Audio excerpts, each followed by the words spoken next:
আসসালামু আলাইকুম গাইস, কেমন আছেন সবাই? আশা করি অনেক ভালো আছেন। আপনাদের দোয়ায় আমিও অনেক ভালো আছি। তো ভাই দেখতে পাচ্ছেন আমার খরগোশে কিন্তু আজ কিছুদিন হয়েছে, অল্প কিছুদিন, 20 দিন মতো হয়েছে, 6টা বাচ্চা দিয়েছে।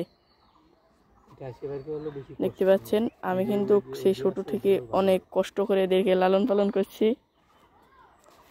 আমি কিন্তু এই নিয়ে আমার খরগোশ এই পাঁচ নাম্বার বার বাচ্চা দিল।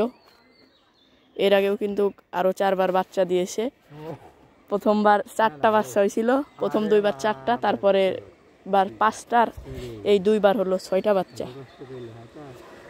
আমি কিন্তু খরগোশটা কিন্তু শখ করে কিনছিলাম, এই দেখেন শখ করে কিনে এখন বাচ্চা হয়। যাই হোক, এই খরগোশ বিক্রি করে আমার ভালো এ পর্যন্ত অনেক টাকাই ইনকাম হয়েছে। দেখেন,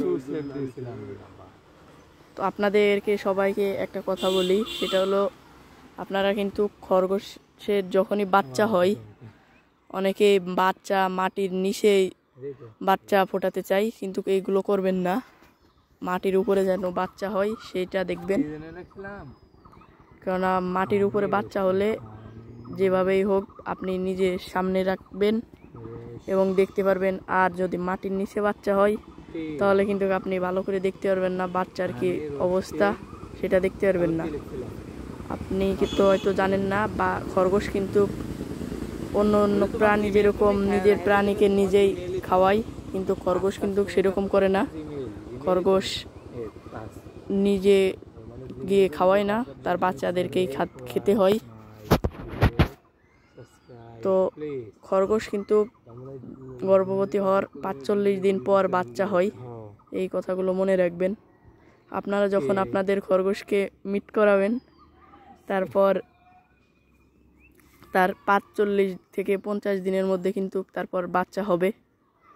আপনারা কিন্তু ভালো করে খেয়াল রাখবেন। তারপর থেকে আপনারা যদি আমার মতো এরকম অনেকগুলো বাচ্চাই করতে চান, তাহলে আমাদের চ্যানেলটাকে সাবস্ক্রাইব করে রাখবেন। এরকম নিত্য নতুন আরও অনেক রকম খরগোশের আপডেট নিয়ে আমরা ভিডিও বানাবো। আপনারা আমাদের চ্যানেলটাকে সাবস্ক্রাইব করে রাখবেন। এই যে এখন দেখতে পাচ্ছেন আমার খরগোশের বাচ্চাগুলো কিন্তু অনেক বড় হয়ে গেছে। তো বাই বাই, সবাই ভালো থাকবেন, সুস্থ থাকবেন।